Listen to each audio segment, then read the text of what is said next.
Welcome to the Robots vs. Vampires podcast. You ready for another epic deep dive? Every week, we take you on a journey into some wild sci-fi and fantasy stories, good versus evil, all that jazz.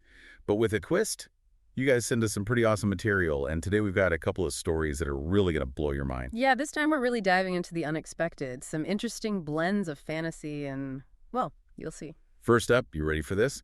Fairy tales. But not the ones your grandma used to tell.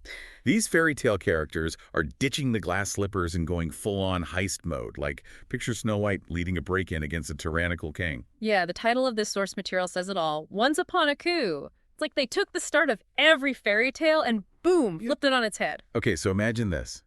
The scene opens in a gingerbread hovel, right? Secret meeting, kind of shady. And who's there? Snow White, but forget the prince, she's calling the shots now. And then there's the big bad wolf. But get this, he's muzzled. Some witch put a curse on him so he can't even howl properly. It's kind of hilarious, actually. Well, it definitely adds a new dimension to the big bad wolf, doesn't it? He's still menacing, but there's this element of almost pity. Like, even the baddest of the bad can get taken down a peg. And what's a fairy tale without a little dark humor? Totally. Oh, and then there's Jack. Yeah. Beanstalk guy. And he shows up with this bag, obviously been through some stuff, smelling like a troll's armpit.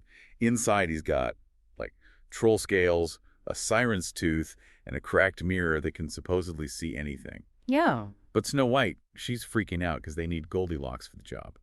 Turns out, breaking into a magic vault takes more than just a knack for finding the perfect porridge. Right, it plays on that whole Goldilocks thing, breaking and entering, right.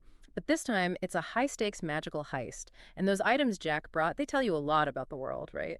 Trolls, sirens, magical mirrors. This isn't your average bedtime story. And it gets even more intense because this isn't some random robbery, right? It's about the king. This dude's a total tyrant, hoarding magic, taxing people's wishes. Imagine having to pay for your dreams.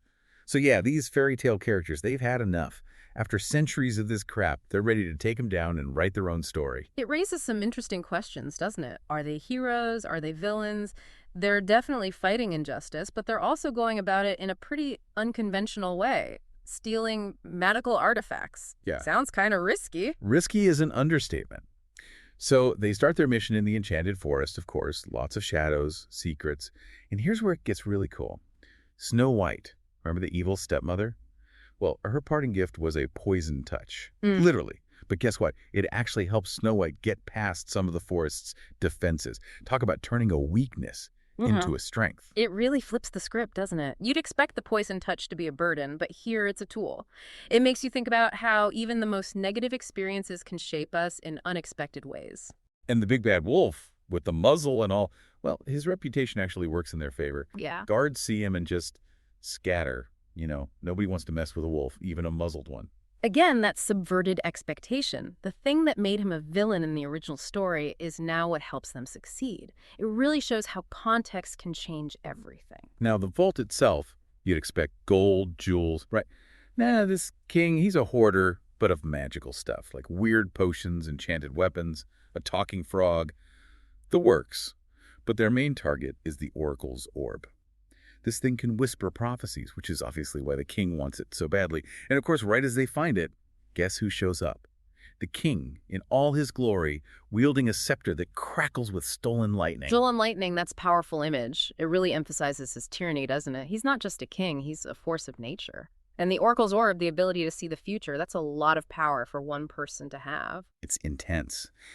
But right when things look really bad for our fairy tale crew, who arrives? Goldilocks, and she's got a sack of pixie dust. Not your average fairy tale accessory, but hey, it works. What follows is pure pandemonium. Guards sneezing uncontrollably, spells going haywire, and the king, well, he starts giggling uncontrollably, loses his crown, the whole 9 yards. Pixie dust, man, it's a game changer. Oh, who would have thought? Pixie dust saving the day. It's so unexpected, so funny, so fairy tale-like.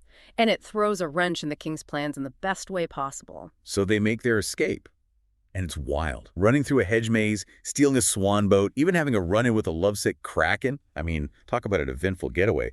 But they manage to escape with the orb, and the king, he's left powerless, fuming, and probably covered in pixie dust. That escape sequence sounds straight out of a movie. It's got action, humor, and those fantastical elements that make fairy tales so engaging. It's a great mix. Totally.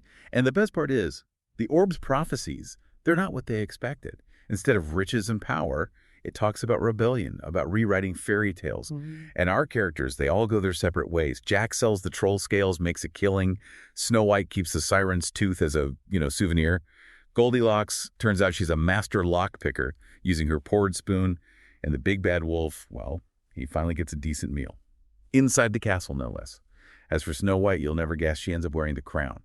The power dynamic has shifted. It's a great ending, right? It wraps things up nicely, but also leaves you with a lot to think about. The prophecy about rewriting fairy tales, it suggests that the story isn't over. These characters, they've started something big, something that could change their world forever. So the moral of the story, right? These fairy tale characters, they're not perfect. They're driven by revenge, by a desire for change. They're not just good or bad, they're human. And that's what makes this story so awesome. It takes these classic characters and gives them depth, makes them relatable.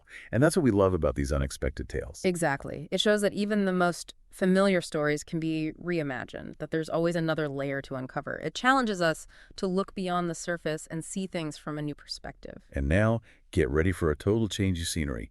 We're going from enchanted forests to the high seas. This next story, Wind and Bone, it's historical with a touch of fantasy, and it dives into the clash between a Viking explorer and a Native American tribe. Woohoo. Talk about cultures colliding. It's a different kind of conflict, right? Not a rebellion against a known enemy, but a clash of cultures, of worldviews. And it raises some fascinating questions about how we interact with the world, with each other. So our main man is Leif Erikson, the Viking dude. But he's not just your typical bloodthirsty conqueror. This Leif, he's got a thirst for discovery, for lands and riches that go beyond the sagas. He's looking for something more, something new. Yeah, he's more complex than the stereotypical Viking, right? It makes him more relatable, more human. You can almost feel his yearning for something beyond the familiar. And he finds it. He lands in this lush green land. Seems empty, ripe for the taking. But during their first night, boom, things get weird. A Native American woman, Sequoia, she just appears, seemingly from their campfire. The Vikings, they freak out, call her a witch. Can you blame them? It's a classic case of fear of the unknown, isn't it? They see something they don't understand, something that challenges their beliefs, and their immediate reaction is to label it as dangerous, as evil. It speaks to the limitations of their perspective. But Sequoia and her people, the Lenape tribe, they're not what the Vikings think. They have this deep connection to the land, a spiritual connection. Their gods aren't these distant figures. They're in the wind, the rivers, the trees. It's a completely different way of seeing the world. It highlights the vast differences in their beliefs and values, doesn't it? Yeah. The Lenape's reverence for nature versus the Vikings' more, well, let's say a pragmatic approach. It sets the stage for some serious conflict. Big time. So the Vikings start doing their thing, building, planting, trying to make this new land their own. And the Lenape, they watch silently, patiently.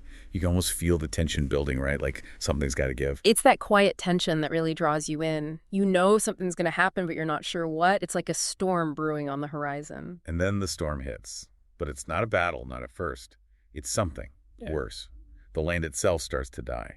Blight spreads, killing crops, poisoning the animals. Turns out, the Viking way of doing things, it doesn't work here. It's like the land is rejecting them. It's a powerful image, isn't it? The land fighting back. It shows how interconnected everything is, how disrupting the balance can have devastating consequences. And it forces the Vikings to confront the reality of their actions. The Vikings, they're pissed. They want someone to blame, someone to pay. But Leif, he starts to realize maybe it's their fault. Maybe their greed, their disregard for this new land, it's what caused the blight. So he does something unexpected. He reaches out to Sequoia. It's a turning point for Leif, wouldn't you say? He's starting to see things from a different perspective, to question his own beliefs. It shows a willingness to learn, to change, which is pretty impressive for a Viking conqueror. Totally. And together, they come up with a plan. Not a magical solution, but hard work, cooperation. They map the blight, remove the dead crops, and the Lenape shamans, they use their knowledge of the land to heal it, to bring it back to life. It emphasizes the power of working together, of combining different forms of knowledge. The Lenape's understanding of the land, the Vikings' practical skills, it shows that sometimes the best solutions come from unlikely partnerships. Slowly, the land starts to heal.